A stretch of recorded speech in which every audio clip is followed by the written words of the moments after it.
Bismillah. Assalamualaikum warahmatullahi wabarakatuh. Waalaikumsalam warahmatullahi wabarakatuh. Bismillahirrahmanirrahim. Alhamdulillahi rabbil alamin. Wal aqibatu lil muttaqin. Wala udwana illa 'alal zalimin.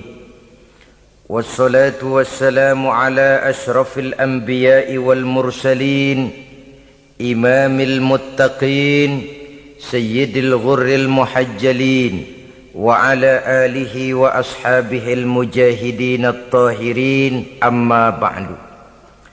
Saudara-saudara kaum muslimin rahimakumullah.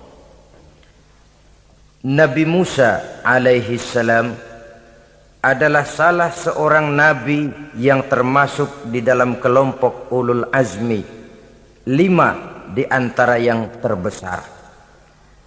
Beliau mendapat gelar kalimullah, artinya rasul yang pernah diajak dialog langsung oleh Allah subhanahu wa ta'ala. Seperti yang kita maklum bahwa di zaman Nabi Yusuf alaihi salam, beliau membawa serta seluruh keluarganya untuk tinggal di Mesir. Maka berkembang biaklah keturunan Bani Israel di tanah Mesir. Sampai di zaman pemerintahan Ramses II, yang merasa khawatir dengan semakin banyaknya keturunan Bani Israel di Mesir akan menghancurkan kekuasaan daripada kerajaannya. Ramses II inilah yang kita kenal sebagai Fir'aun di zaman Nabi Musa alaihi salam. Maka terjadilah kemudian kebijaksanaan yang tidak bijaksana. Orang-orang tua dari Bani Israel dikerjakan secara paksa, membangun bangunan-bangunan mercusuar. Kemudian bayi-bayi dari Bani Israel dibunuh. Orang tuanya disuruh kerja paksa, bayi laki-lakinya dibunuh. Dengan target agar Bani Israel hapus dari permukaan bumi ini. Tetapi kehendak Allah pasti juga akan terjadi. Maka lahirlah Nabi Musa alaihi salam, yang kelahirannya disembunyikan oleh orang tuanya dari pengetahuan umum. Namun bagaimanapun disembunyikan, kekhawatiran itu datang juga di hati ibu Nabi Musa alaihi salam. Allah kemudian memberikan ilham kepada ibu daripada Nabi Musa, masukkan anakmu ke dalam satu peti, hanyutkan di sungai Nil. Itu dilakukan oleh ibu Nabi Musa alaihi salam. Dimasukkannya bayi Musa ini ke dalam peti, ditutup rapat, dihanyutkan di sungai Nil. Kemudian ibu tadi memerintahkan saudara perempuannya untuk mengikuti kemana peti ini hanyut di bawah arus sungai Nil. Adapun peti ini kemudian hanyut dibawa oleh arus sungai Nil, memasuki istana Fir'aun. Maka permaisuri atau istri daripada Fir'aun melihat peti hanyut itu, diperintahkan tentaranya untuk mengambil peti tadi. Manakala peti terbuka, berisi seorang bayi laki-laki yang sangat mungil, sangat gembiralah istri daripada Fir'aun. Diusulkannya kepada suaminya agar bayi laki-laki tadi diambil saja, dijadikan sebagai anak angkat, dipelihara dan dibesarkan dalam istana. Fir'aun menerima usul daripada istrinya. Maka sejak saat itu dijaga, dipelihara dan dibesarkanlah Nabi Musa alaihi salam di lingkungan istana Fir'aun laknatullah alaih. Begitulah ia memasuki masa remajanya, tumbuh sebagai anak angkat daripada Fir'aun dengan segala fasilitas yang serba cukup di dalam istana Fir'aun. Sampai pada masanya di mana ia kemudian menyadari bahwa ia sebenarnya bukan dari keturunan orang-orang Mesir, tapi berasal dari keturunan Bani Israel. Sehingga satu hari ketika ia keluar dari istana, ia bertemu dengan orang yang sedang bertengkar, satu dari keturunan Bani Israel, satu lagi dari orang Mesir. Musa membantu orang Israel ini melerai perkelahian, tapi kemudian Nabi Musa memukul orang Mesir tadi, dan memang hebat, sekali pukul mati. Saudara-saudara, tidak sengaja Nabi Musa itu hanya memukul, memberikan peringatan, tapi mati. Ini disembunyikan oleh Nabi Musa, tapi bagaimanapun disembunyikannya, akhirnya toh tahu. Apalagi Fir'aun sejak awal memang sudah mendapat firasat. Jangan-jangan inilah yang banyak diramalkan oleh dukun-dukunku, ahli nujum di istanaku, bahwa akan lahir seorang anak laki-laki dari keturunan Bani Israel yang akan menghancurkan kekuasaanku, memusnahkan kerajaanku. Jangan-jangan ini orangnya. Sejak hari pertama menemukan bayi Musa, Fir'aun sudah punya firasat ke arah itu. Tapi karena kalah oleh desakan istrinya, maka diterimalah Musa untuk dibesarkan di dalam lingkungan istana. Sehingga akhirnya oleh karena perasaan bersalah ini, Nabi Musa melarikan diri. Melarikan diri dari istana Fir'aun setelah nyata-nyata bahwa dia memang keturunan Bani Israel. Melarikan dirilah Nabi Musa alaihi salam keluar dari Mesir menuju negeri Madian. Di dalam pengembaraannya, saudara-saudara, di satu lembah, Nabi Musa ketika itu belum menjadi nabi. Pemuda Musa ketika itu sedang beristirahat. Dari kejauhan dilihatnya orang sedang berdesak-desakan. Rupanya adalah pengembala-pengembala kambing yang akan mengambil air dari dalam sumur. Mereka berdesak-desakan, berebut karena sumur cuma satu, yang ngambil air kelewat banyak. Di antara desakan-desakan orang itu, Nabi Musa melihat dua orang wanita kakak beradik minggir saja, tidak ikut berdesak-desakan. Nabi Musa menghampiri dua wanita tadi. Kamu sedang apa di sini? Kami sebenarnya ingin mengambil air. Kenapa tidak ikut berdesak-desakan? Itulah soalnya. Mereka laki-laki semua, gagah perkasa pula. Kalau kami ikut berdesak-desakan, bagaimana jadinya kami? Biarlah kami mengalah, menunggu sampai mereka selesai semuanya, baru kami akan mengambil air. Mengertilah Nabi Musa bahwa wanita kakak beradik ini demikian halus akhlaknya, gak mau berdesak-desakan sama orang laki. Budi pekertinya sedemikian luhur. Tungguin aja dah, ntar juga beres. Kalau semua udah kan pada minggir, kita nggak pakai berdesak-desakan. Saudara hadirin, menyadari kodrat kewanitaannya, sehingga berdesak-desakan itu saja sudah dianggap bisa mengurangi citranya sebagai wanita. Biar dia ngalah aja, tungguin ntar juga rapi. Bukan malah ikut ngerangsek. Enak nih berdesakan sama orang laki nih, lumayan nih.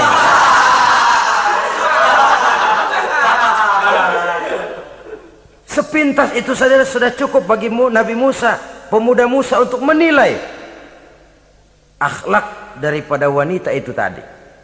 Oh, kalau kamu nunggu begini aja lama, kata Nabi Musa. Sudah, sini saya tolongin. Diambil embernya, Nabi Musa ikut berdesakan. Karena Nabi Musa memang kuat badannya, gak lama sudah dapat air. Sodorakan ke sana. Si wanita segera tahu bahwa pemuda ini begitu baik budi pekertinya, mau menolong orang yang dalam kesusahan. Akhirnya, bagaimana kalau kamu ikut saja ke rumah saya? Bapak saya sudah tua, senang hatinya kalau kamu ikut ke rumah, kenalan sama bapak saya. Ayolah, ayolah, berangkatlah. Dalam perjalanan, si wanita ini berjalan duluan, Nabi Musa di belakang. Kemudian Nabi Musa bilang, sebentar, saya duluan, kamu belakangan. Kenapa rupanya? Angin nakal bertiup menghembus pakaian si wanita, sehingga memberikan gambaran yang agak jelas tentang warna, bentuk, postur badan si wanita itu tadi. Sekarang Musa yang menunjukkan budi pekerti yang luhur. Gak mentang-mentang ditiup angin, nah mumpung nih.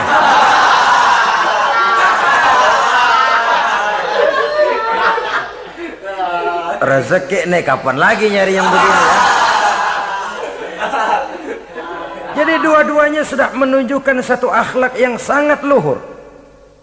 Dan manakala sampai di rumah si wanita kakak beradik tadi, diceritakanlah halnya bahwa dia ditolong oleh seorang pemuda. Inilah orangnya. Sangat bersukacitalah hati orang tua kedua wanita itu tadi. Lalu usul si wanita tadi, Pak, kita kan di sini banyak punya kambing, nggak ada yang bantuin gembala. Bapak sudah tua. Kalau ini orang kita minta tinggal di sini saja, gimana Pak? Ya terserah kamulah. Akhirnya Nabi Musa tinggal di sana. Menurut satu riwayat 8 tahun ikut mengembalakan kambing. Dan orang tua tadi tidak lain adalah Nabi Syuaib alaihi salam, yang pada akhirnya kemudian Nabi Musa dikawinkan dengan wanita itu tadi. Setelah berumah tangga, Nabi Musa ingat kembali bahwa ia sesungguhnya keluar dari Mesir karena menghindarkan diri. Bahwa kaumnya Bani Israel hidup di Mesir itu tertindas di bawah rezim kekuasaan Fir'aun yang zalim. Dikerjakan secara paksa, wanita dipermalukan, bayi-bayi laki-laki dibunuh. Tergerak hatinya. Dia sudah enak, punya mertua bijaksana, punya istri cantik, hidup tenang sebagai pengembala kambing. Tapi nurani kebangsaannya berontak. Saya tidak boleh bersenang-senang sementara bangsa saya ditindas. Saya tidak boleh menari di atas bangkai saudara saya. Saya tidak boleh tersenyum di atas penderitaan saudara-saudara saya. Saudara-saudara saya Bani Israel merintih di bawah penindasan Fir'aun. Saya harus membebaskan mereka. Diceritakanlah hal ini kepada mertuanya. Wah, ya kalau pakai bahasa mertua, saya mau kembali ke Mesir. Untuk apa Musa? Untuk menyelamatkan saudara-saudara saya Bani Israel yang masih dalam cengkraman kezaliman rezim Fir'aun. Saya harus membebaskan mereka. Ya kalau memang itu tekadmu nak, berangkatlah. Bapak mengiringimu dengan doa. Berangkatlah Nabi Musa bersama istrinya. Sampai ketika beliau sedang istirahat di satu lembah, dari kejauhan beliau melihat ada api menyala. Beliau berkata kepada istrinya, kau tunggu di sini. Tidak lama saya akan kembali. Saya akan menghampiri api itu. Berangkat Nabi Musa ke arah api menyala tadi. Makin didekati makin terang sinarnya. Sampai kemudian terdengar suara, ya Musa, inni ana rabbuka fakhla' na'laik. Innaka bil wadil muqaddasi tuwa wa ana akhtartuka fastami' lima yuha. Wahai Musa, akulah Tuhanmu, bukalah terompahmu. Sesungguhnya engkau berada di satu lembah yang disucikan bernama lembah tua. Aku telah memilihmu Musa, dan sekarang dengarlah apa yang diwahyukan kepadamu. Pada saat itulah turun wahyu pertama, dan resmilah sudah Nabi Musa diangkat menjadi Rasul oleh Allah subhanahu wa ta'ala. Di satu lembah di Bukit Tursina. Apa wahyu yang pertama turun? Bunyinya, innani anallah, la ilaha illa ana fa'budni. Sesungguhnya aku inilah adalah benar-benar Tuhanmu. Tidak ada Allah selain daripada aku. Maka hendaklah engkau hanya beribadah menyembah kepada aku. Ini umum saudara. Semua Rasul yang diutus Allah, inilah ajaran prinsipnya. Anallah, la ilaha illa ana. Akulah Allah Tuhanmu. Tidak ada Tuhan lain selain Allah. Semua Rasul membawa ajaran ini. Oleh sebab itu, bukan hanya sekadar percaya kepada Tuhan saja yang penting. Sudahlah, pokoknya kan percaya kepada Tuhan. Iya, Tuhan yang mana?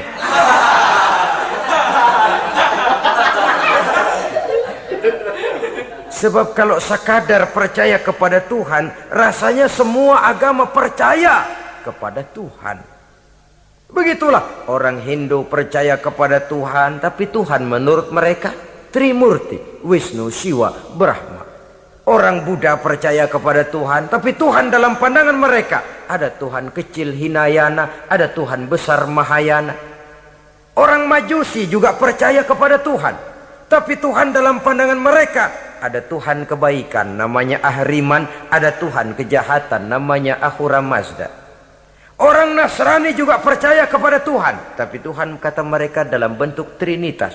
Tuhan Anak, Tuhan Bapa, Ruhul Kudus. Ini semua Tuhan dalam pandangan mereka. Jadi kalau sekadar percaya kepada Tuhan, percaya kepada Tuhan, percaya kepada Tuhan, Tuhan yang mana? Itu yang prinsip. Itu yang prinsip. Sebab salah kita dalam mempercayai Tuhan, kita akan terjebak ke dalam penyakit. Kalau tidak kufur, syirik. Dan dua-dua itu bapak moyangnya dosa. Begitu Islam menyelamatkan kita masyarakat manusia. Ya ayyuhan nasu ubudu rabbakumul ladzi khalaqakum. Hai manusia, Tuhanmu yang perlu kamu sembah itu hanyalah Tuhan yang telah menciptakan kamu. Dan itu tidak lain adalah Allah yang lam yalid wa lam yulad wa lam yakul lahu kufuwan ahad, yang laisa kamislihi syai'un.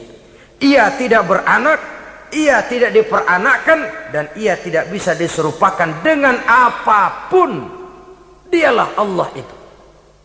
Begitu wahyu yang diberikan kepada Adam, kepada Nuh, kepada Ibrahim, kepada Yusuf, bahkan kepada Musa alaihi salam.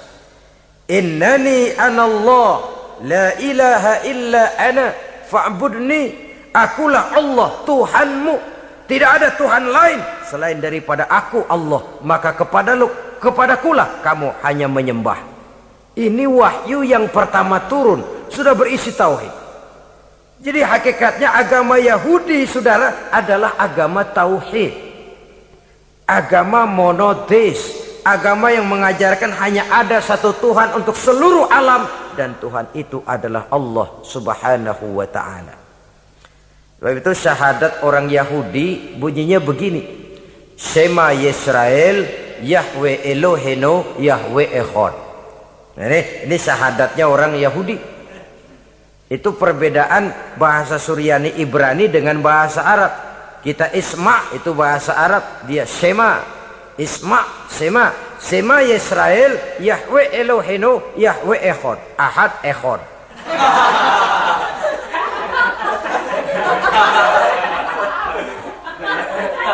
Maksudnya jelas, Shema Yisrael Yahweh Elohenu Yahweh Echad. Dengarlah hai Israel, Tuhan kita ialah Tuhan yang Esa. Yahweh kata mereka, Tuhan kita ialah Tuhan yang Esa. Esa tunggal, tidak beranak, tidak diperanakan. Kalau masih beranak, masih diperanakan, jangan Esa disebut, sebab dia masih berbilang. Dan maha suci Allah daripada sifat berbilang. Jadi asas dari seluruh misi yang dibawa oleh Rasul yang 25 itu sama, tauhid inti ajarannya. Setelah tauhid, wa aqimis sholata li dzikri, dan dirikanlah solat untuk mengingat aku. Jadi solat pun diwajibkan kepada Nabi Musa. Cuma teknisnya yang berbeda. Bagaimana solat di zaman Nabi Musa, bagaimana solat di zaman Nabi Sulaiman, bagaimana solat di zaman Nabi Muhammad.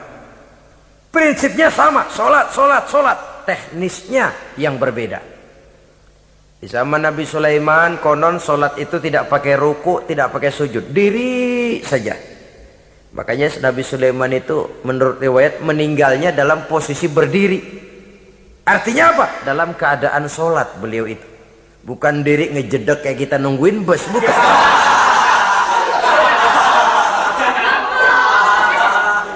Berdiri dalam kondisi solat. Tapi yang jelas solat itu setiap Nabi, hanya teknisnya saja yang berbeda. Jadi ini sudah akidah dan syariat. Akulah Allah Tuhanmu, tidak ada Tuhan lain selain aku. Ini kan akidah. Yang kedua, wa aqimis sholata li dzikri, syariat. Dirikan solat untuk mengingat aku. Inna sa'ata atiyatun, sesungguhnya kiamat itu pasti akan datang. Ini juga sudah urusan beriman, percaya kepada yang gaib. Saudara-saudara kaum muslimin rahimakumullah. Setelah mendapat wahyu ini, turunlah perintah Allah kepada Nabi Musa. Apa kata Allah? Izhab ila fir'auna innahu tagha. Sekarang Musa, berangkatlah kamu menuju Fir'aun. ia telah melampaui batas. Berangkatlah kamu ke sana Musa, hadapi Fir'aun, sampaikan dakwah ini. Ia telah melampaui batas. Innahu tagha, ia telah berlebih-lebihan. Nah, saudara-saudara, jadi dua fungsi sudah. Kalau pada mulanya Nabi Musa berniat kembali ke Mesir hanya untuk membebaskan kaumnya Bani Israel, sekarang malah bertambah. Tidak hanya sekedar itu, malah lebih utama adalah menyampaikan risalah, menyampaikan misi kerasulannya, menyadarkan Fir'aun, menegakkan tauhid, mengembangkan syariat. Bertambahlah tugas Nabi Musa sebagai pejuang bangsa, juga sebagai mujahid, pejuang agama. Pada mulanya sebagai pejuang bangsa tuh, artinya Nabi Musa ini kembali kepada Fir'aun di Mesir, tujuannya tadi kan cuma untuk membebaskan Bani Israel kaumnya. Ini pejuang bangsa. Tapi di tengah jalan ia mendapat wahyu. Berangkat kau kepada Fir'aun, innahu tagha, ia telah melampaui batas. Sadarkan dirinya, canangkan tauhid, sampaikan syariat. Bertambahlah tugasnya. Lebih daripada sekedar pejuang bangsa, ia juga pejuang agama, pejuang tauhid. Dwi fungsi. Kadang-kadang ada pejuang agama tapi tidak pejuang bangsa. Kadang-kadang ada pejuang bangsa tapi tidak pejuang agama. Nah, saudara-saudara kaum muslimin rahimakumullah, idealnya ya kedua-duanya. Ya pejuang agama, ya pejuang bangsa juga. Mendapat tugas seperti ini, apa permohonan Nabi Musa alaihi salam? Beliau berkata, qala rabbi shrah li sadri wa yassir li amri wahlul 'uqdatam min lisani yafqahu qawli waj'al li waziran min ahli Haruna akhi usdud biha uzri. Ini permohonan Nabi Musa ketika dilantik menjadi rasul, diberikan tugas, berangkat kau ke Mesir, sampaikan risalah ini kepada Fir'aun karena ia telah melampaui batas. Apa permohonan Nabi Musa? Rabbi syrah li sadri, ya Allah, lapangkan hati saya. Wa yassir li amri, mudahkan urusan saya. Wahlul 'uqdatam min lisani, buka kebekuan lidah saya. Yafqahu qawli, sehingga mereka mengerti apa yang akan saya bicarakan. Ini kondisi dasar. Memulai satu perjuangan dengan persiapan dasar. Apa permohonan pertama? Isyrah li sadri, lapangkan jiwa saya. Menghadapi musuh dengan jiwa yang lapang itu penting. So, kalau kita menghadapi musuh dengan jiwa yang sempit, kita sudah kalah sebelum perang. Menghadapi musuh dengan jiwa yang lapang, artinya masih berharap kalau dia mau mengikuti ajaran ini. Jadi pada tahap pertama itu datang bukan sebagai orang yang mau membasmi, tapi sebagai orang yang mau menyelamatkan. Ini perlu jiwa yang lapang. Sebab dakwah Nabi Musa itu kan pertama menyadarkan Fir'aun dulu. Nanti akan kita lihat setelah disadarkan dengan kata-kata, tidak kena juga dengan bukti berupa mukjizat. Masih bandel juga. Musa mohon supaya dikirim bencana. Masih nggak mempan juga, habis dah urusan. Jadi ada tahapan-tahapan sesuai dengan kemungkinan Fir'aun bisa menerima. Sama juga bayi itu kan kalau baru lahir ke dunia, brol, kasih susu emaknya dulu. Gedean dikit, bubur. Gedean lagi, nasi ulek dah. Udah gede betul, nasi. Udah gede banget, jengkol jijelin.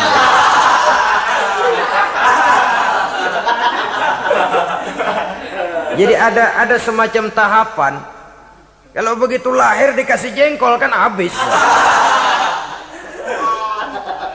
Peringatan dulu. Setelah peringatan, bukti berupa mukjizat. Dihadapkan dengan sihir, menang mukjizat. Masih tidak mempan juga, teguran, dikirimkan azab, dikirimkan bencana.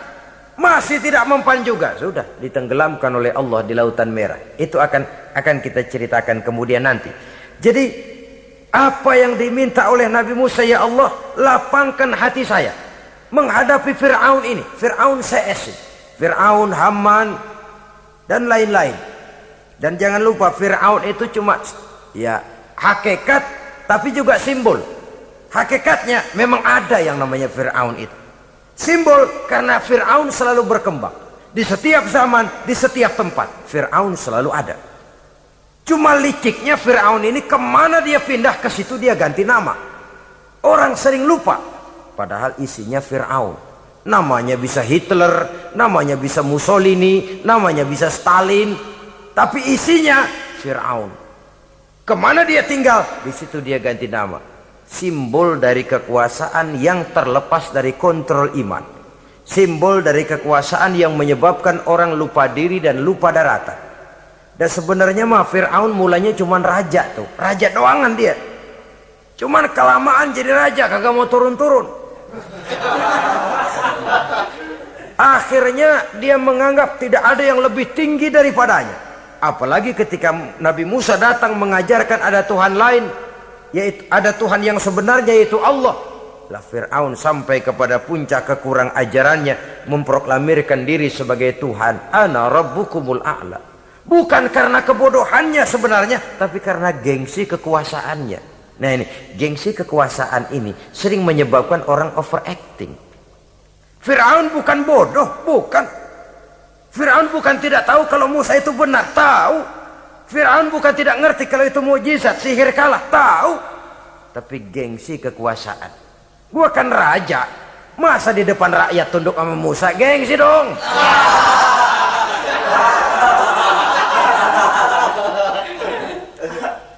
Cobalah lihat, gengsi kekuasaan sering membuat orang mau menginjak-injak kebenaran, mau membohongi hati nuraninya sendiri, mau membohongi kolbinya, hatinya.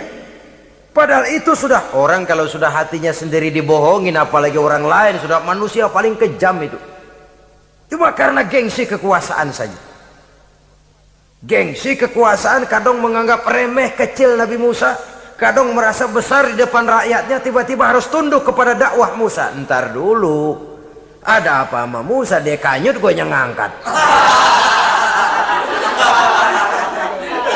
Iya toh, peristiwa di Sungai Nil itu. Karena aku yang nyelamatin, aku yang besarkan dia di istanaku. Gengsi kekuasaan sering menyebabkan orang overacting. Bukan karena kebodohannya, dia tahu itu benar, tapi dia berat untuk mengikutinya. Kenapa? Gengsi kekuasaan. Inilah watak Fir'aun. Oleh sebab itu Nabi Musa minta, ya Allah, lapangkan hati saya menghadapi orang kayak Fir'aun ini. Wa yassirli amri, dan mudahkan urusan saya. Ini orang berjuang itu, saudara, setelah segala taktik dan strategi dibicarakan, segala persiapan fisik disiapkan, jangan lupa wa yassirli amri, ya Allah, mudahkan urusan saya. Sebab sepanjang yang bisa kita lakukan hanyalah berusaha dan berusaha. Kepastian, ketentuan, hak prerogatif daripada Allah Azza wa Jalla.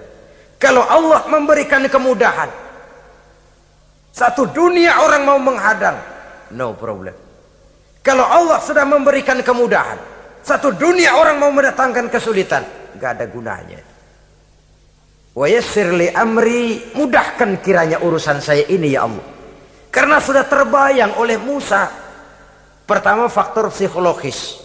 Bagaimanapun Fir'aun itu kan bapak angkat sendiri. Ya orang kalau nasihatin orang lain barangkali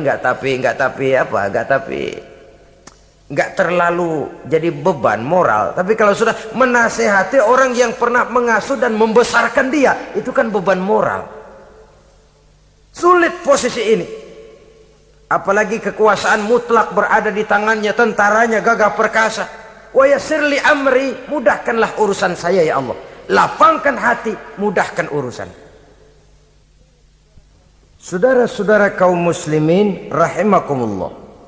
Permohonan yang ketiga dari Nabi Musa, setelah minta dilapangkan hati dan dimudahkan urusan, wahlul 'uqdatam min lisani, bukalah kebekuan lidahku.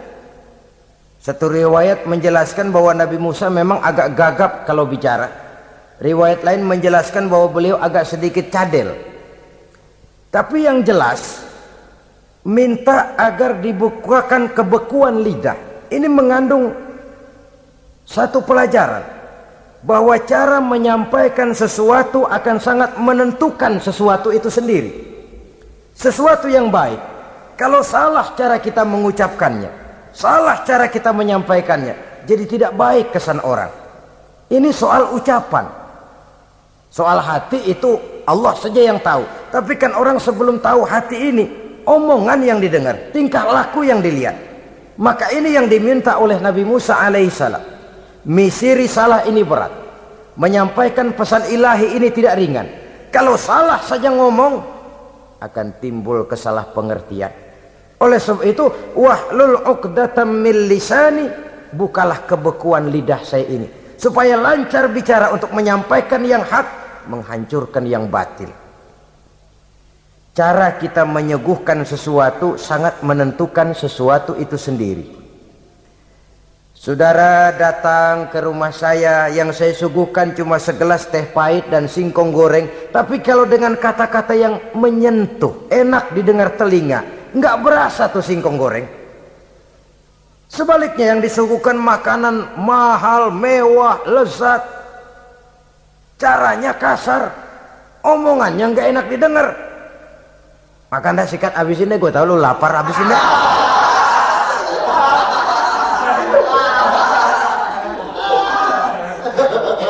Rasanya biar lapar juga nahan juga gitu. Apa itu? Bukan makanannya yang tidak enak, bukan kita nggak doyan, bukan caranya itu loh, caranya. Nah, Islam ini agama yang baik.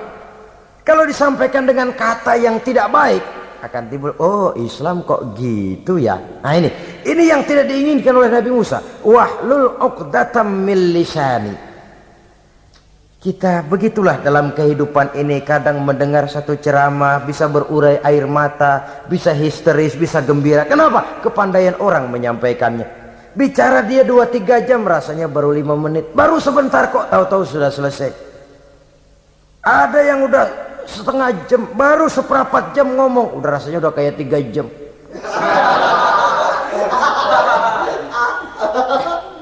Kita udah berbisikkan, udah dah.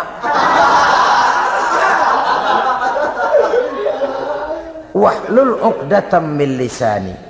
Targetnya apa? Yafqahu qauli, agar mereka memahami.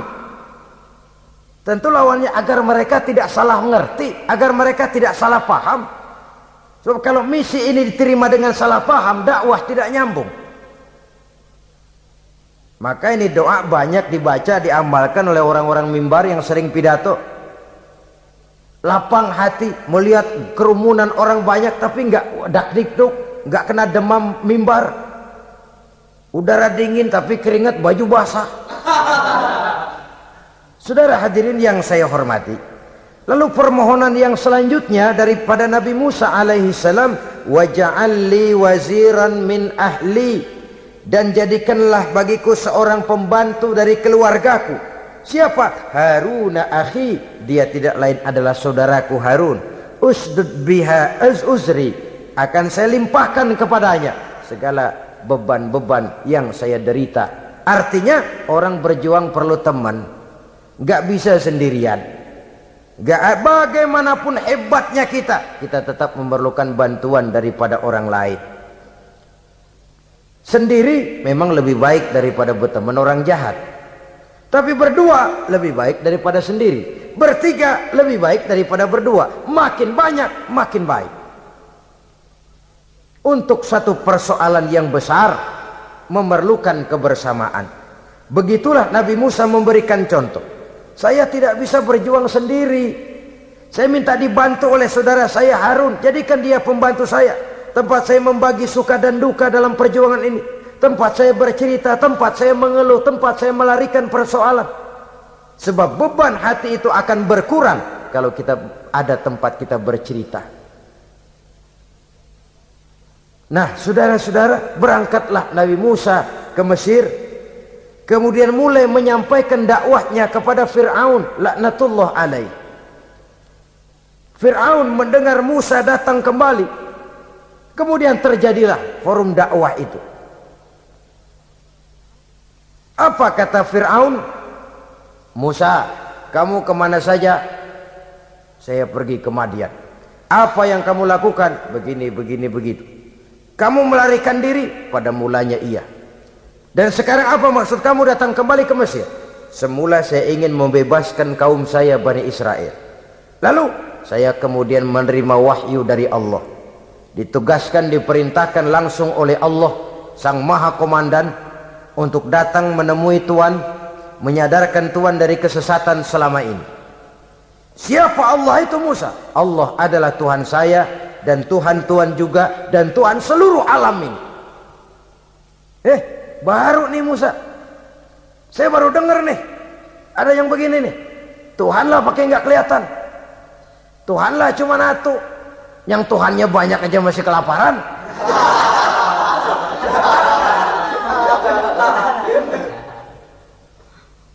Di mana Tuhan? Tuhan saya bersemayam di aras, tempat yang sangat tinggi.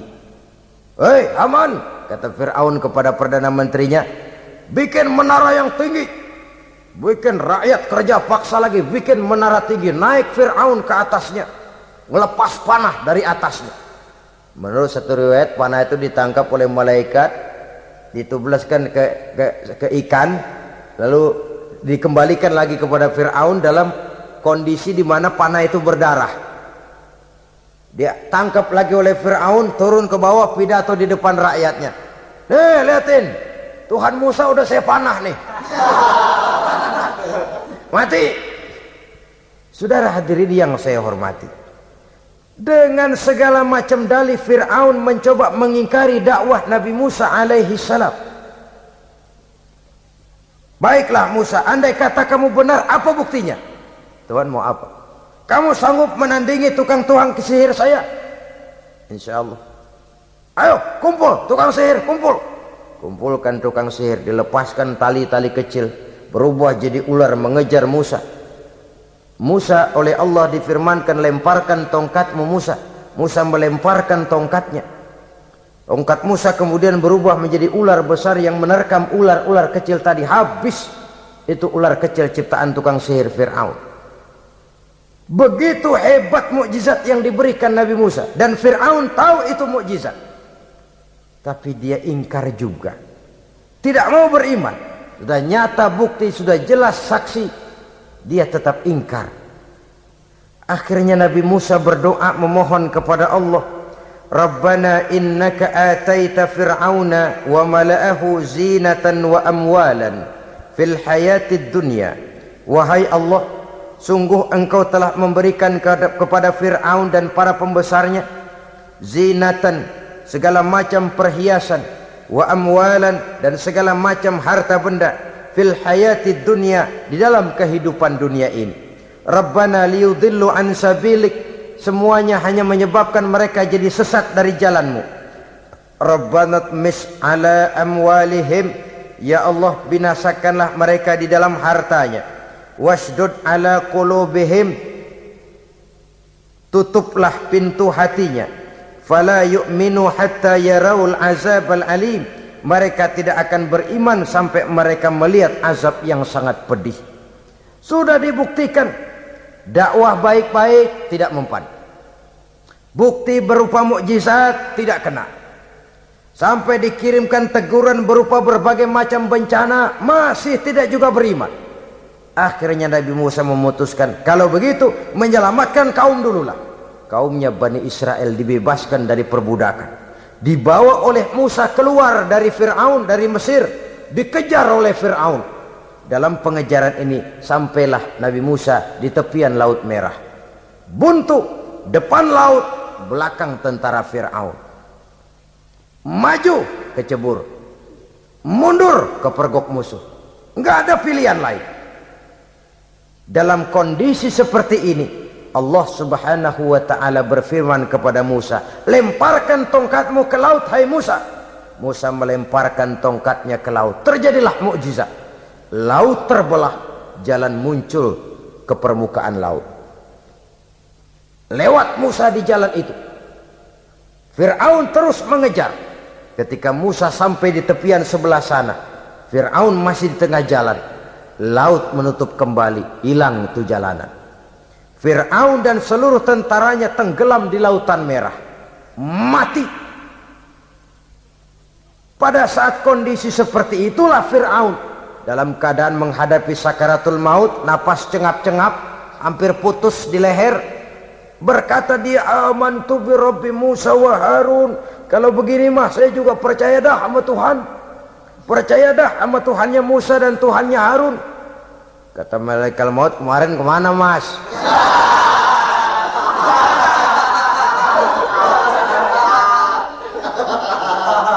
Sudah gini hari baru mau percaya, terlambat. Terlambat. Akhirnya Fir'aun mati.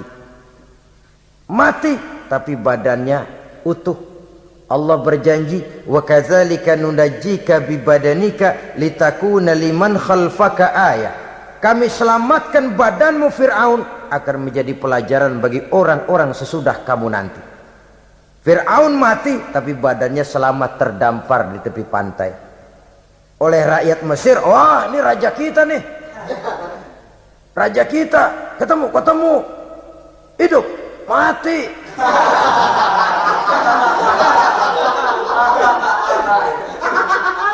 Kemudian sesuai dengan tradisi raja waktu itu, dimumilah badannya, diawetkan, sehingga sampai sekarang jenazah atau jasad daripada Fir'aun ini masih tersimpan dengan baik di museum negara di Mesir itu. Saudara-saudara kaum muslimin rahimakumullah. Jadi satu hal yang bisa kita ambil pelajaran daripada riwayat perjalanan dakwah Nabi Musa ini, bahwa dakwah menyampaikan risalah memang bukan jalan lurus dan licin bertabur bunga di kanan kirinya.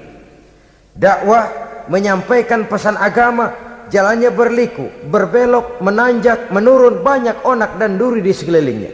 Yang paling makan hati adalah apabila sudah berdakwah kepada penguasa yang zalim, seperti halnya Fir'aun ini. Bagaimanapun ia punya kekuasaan, ia punya tentara, ia bisa menghitamkan yang putih, ia bisa memutihkan yang hitam.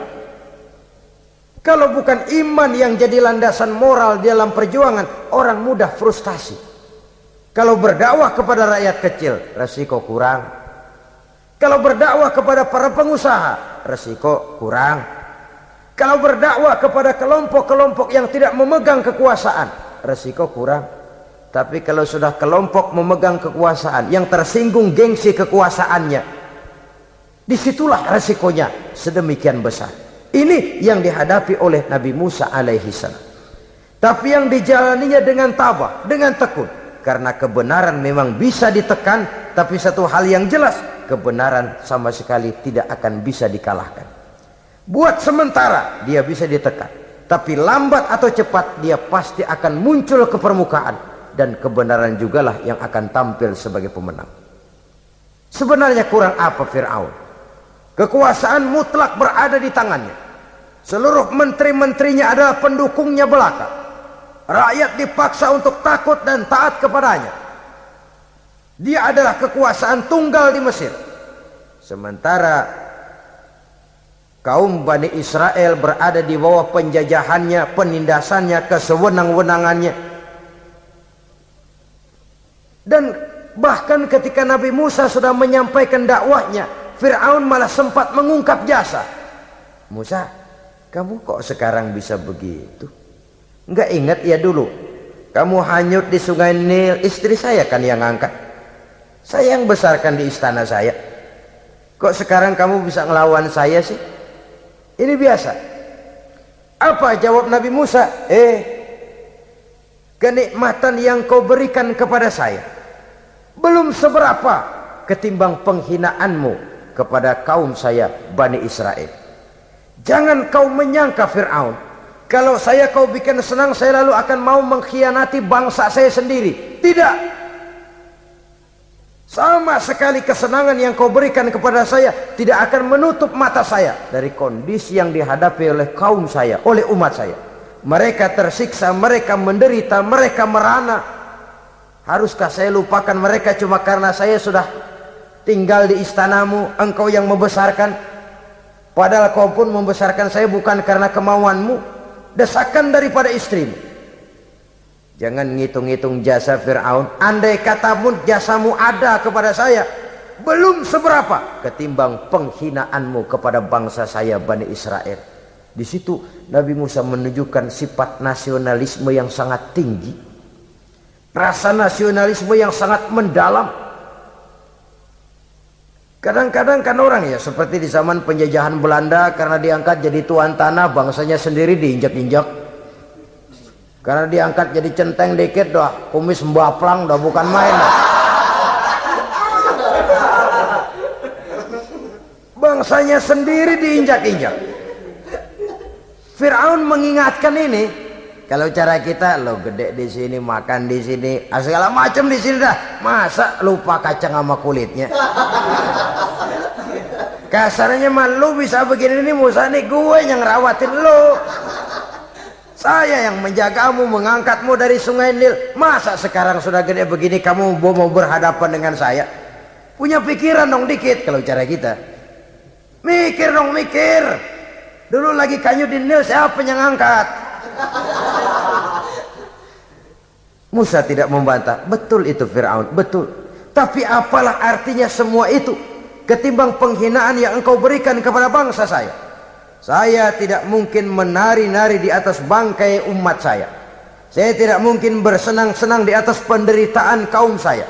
Dan saya tidak mungkin senyum ceria di atas derita daripada kaum saya. Dengan tidak melupakan jasamu, saya tidak akan merubah pendirian saya. Saya ingin membebaskan penjajahan. Saya ingin membebaskan kaum saya Bani Israel dari belenggu penindasan. Kalau engkau sudah tidak mau mendengar dakwah yang saya sampaikan, tidak mau bertuhan Allah, tidak mau menyembah kepadanya, tetap dengan keangkuhan dan kesombonganmu sekarang ini, okelah, berjalanlah dengan keyakinanmu. Tapi saya harus membebaskan kaum saya Bani Israel. Saudara-saudara kaum muslimin rahimakumullah, itulah jalan dakwah, jalan menyampaikan risalah agama, risalah Islam. Sekali lagi, bukan jalan lurus bertabur bunga. Tapi agama memberikan ajaran, balighu anni walau ayat. Sampaikan dari aku, walaupun cuma sekedar satu ayat saja. Tugas ini memang mulia, tapi berat. Tugas ini memang terhormat, tapi penuh resiko. Ya kalau menyampaikan asal sekedar menyampaikan, sudahlah, pokoknya nyampaikan, percaya syukur kagak, udah dah.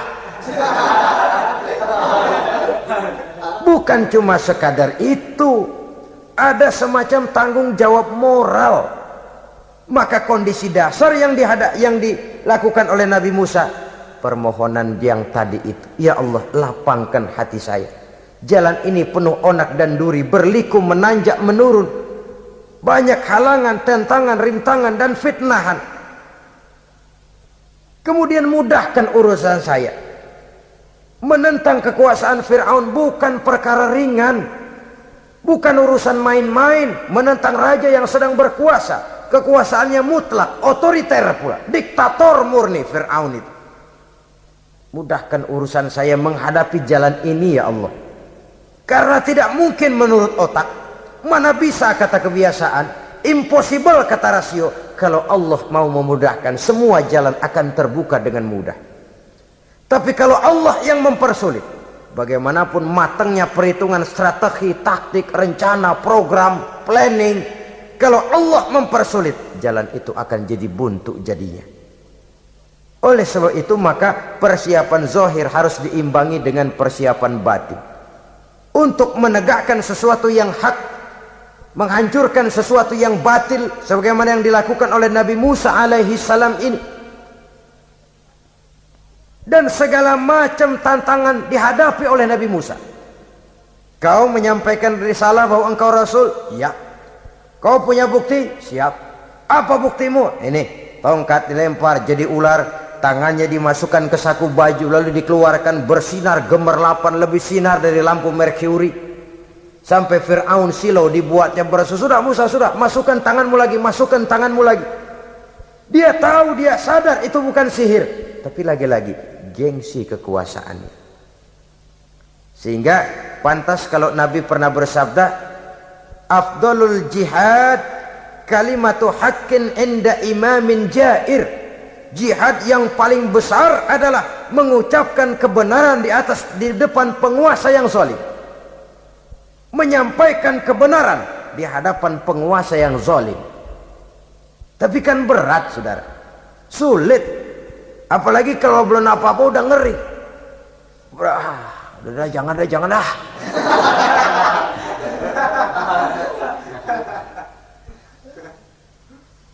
Itu sebabnya israh li sadri, lapangkan hati saya. Saya tidak punya kepentingan apa-apa kecuali menyampaikan kebenaran. Kalau sudah ada kepentingan pribadi, itu yang sering jadi handicap, itu yang sering jadi jurang pemisah antara kita dengan orang yang akan kita sampaikan kebenaran tadi. Saudara-saudara kaum muslimin rahimakumullah, maka terasa benar relevannya doa yang diajarkan oleh Rasul kepada kita.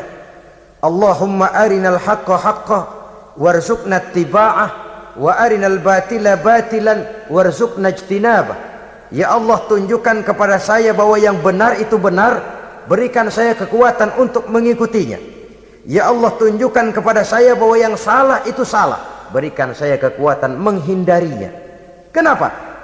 Orang sering tahu bahwa itu benar, tapi tidak berdaya mengikutinya. Seperti Fir'aun tahu bahwa Musa itu benar. Abu Jahal, Abu Lahab juga tahu bahwa Nabi Muhammad itu benar. Abrahat juga tahu bahwa Nabi Ibrahim itu benar. Namrus juga tahu Ibrahim itu benar. Tapi mereka tidak berdaya mengikuti kebenaran karena gengsi kekuasaannya. Kadang kita tahu bahwa itu salah itu. Tapi karena dilakukan oleh orang yang punya kekuasaan, kita lalu tidak berdaya menghindarinya, malah terjebak ikut-ikutan salah, lalu menghibur-hibur diri. Sudahlah, tak ada gading yang tak retak. Bukankah dengan demikian kita sudah melegimitir kesalahan? Tahu bahwa itu benar dan mampu mengikutinya, itu nikmat. Tapi tahu itu benar namun tidak berdaya mengikutinya, itu mendatangkan siksaan batin. Tahu itu salah dan mampu menegur, itu nikmat. Tahu bahwa itu salah tapi larut ikut salah, nimbrung dalam kesalahan, itu mendatangkan tekanan batin. Jadi tahu kebenaran itu penting, tapi terketuk hati mengikuti kebenaran itu jauh lebih penting.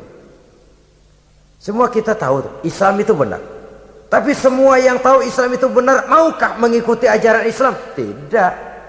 Tidak. Semua orang tahu kalau judi itu batil. Hatta penjudi yang paling kakap pun mesti tahu kalau itu batil, itu tidak baik. Tapi dia tidak berdaya untuk menghindarkannya, terjebak ke dalam penyakit itu tadi.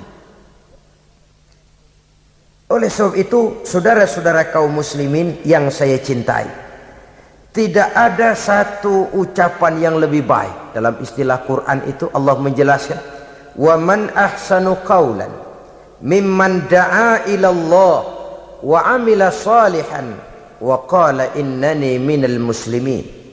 Ucapan siapakah yang lebih baik dalam hidup ini selain daripada mimman da'a ilallah, selain daripada ucapan orang-orang yang menyeru ke jalan Allah, orang-orang yang menyadarkan kepada agama, ini jalan Allah, mari ikuti, itu jalan setan, mari tinggalkan. Wa amila salihan, tidak cukup sekedar berdakwah mengajak orang ke jalan Allah, dia juga beramal soleh. Dia bangun rumah sakit, dia bangun madrasah, dia bangun masjid, dia makmurkan majelis taklim, dia santuni yatim piatu. Wa qala innani minal muslimin, seraya berkata saya termasuk orang yang berserah diri kepada Allah. Da'a ilallah wa amila salihan wa qala innani minal muslimin. Menyerukan manusia ke jalan Allah, beramal soleh, dakwah bil hal kata orang sekarang. Kemudian mereka pada akhirnya berkata, kami adalah sekelompok orang-orang yang sudah berserah diri kepada Allah. Segalanya diserahkan kepada Allah. Lahirlah kedamaian rohani, ketegaran pribadi, ketentraman batin di dalam dia melaksanakan tugasnya.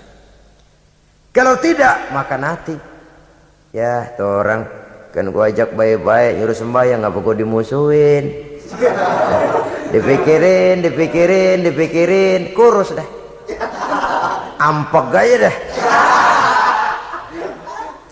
Makan hati. Soal orang mau beriman atau tidak itu bukan urusan kita. Tugas kita hanya sekedar penyampai.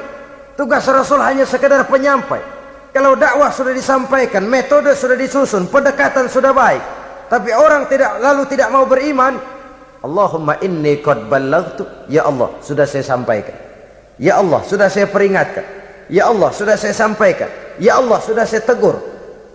Kalau toh tetap begitu juga, sudah saya sampaikan ya Allah. Di sana kelapangan lalu tumbuh. Jadi dengan kata lain, kita hanya berusaha, hidayah adalah di tangan Allah. Oleh sebab itu, kita ini termasuk yang bersyukur telah mendapat limpahan hidayah ini.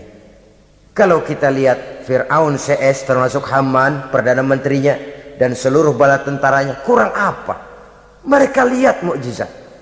Mereka saksikan kebesaran Allah. Di dunia juga mereka sudah dikirim bencana, teguran kepada mereka, entah tidak juga beriman. Dan strategi Nabi Musa mula-mula dialog, diajak ngomong, diajak bicara, diajak mikir, tukar pikiran. Allah itu begini-begini, oh tidak bisa, iya begini begitu. Masih tidak percaya juga, dibuktikan mukjizat, tongkat jadi ular, tangan bisa mengeluarkan sinar. Masih ingkar juga, keluar doanya nih, doa yang ada dalam surah Yunus ayat 88-89. Rabbana tmis ala amwalihim, ya Allah cukup dah. Seruan sudah disampaikan, peringatan sudah diberikan, mukjizat sudah mereka lihat, tapi nggak juga mau beriman. Buresin aja harta bendanya dah. Habisin aja, habisin dah. Dikasih perhiasan kehidupan dunia. Innaka ataita fir'auna wa mala'ahu zinatan wa amwalan. Dikasih harta, kesenangan dunia, bikin sesat. Habisin aja dah. Wasdud ala qulubihim, hatinya empat dah. Udah dipatri, udah nggak mempan apa-apa. Sudahlah ya Allah. Wala yu'minu hatta yaraul azabal alim. Rasanya mereka memang nggak bakal mau beriman kalau belum melihat azab yang sangat pedih. Dan memang setelah timbul tenggelam, napas mau sekarat, baru beriman. Terlambatlah sudah. Nah, saudara-saudara kaum muslimin rahimakumullah, bagaimana akhir daripada perjalanan Nabi Musa ini, insya Allah akan kita bicarakan pada pertemuan berikutnya. Terima kasih atas perhatian saudara. Mohon maaf atas segala kekurangan. Wassalamualaikum warahmatullahi wabarakatuh. Waalaikumsalam.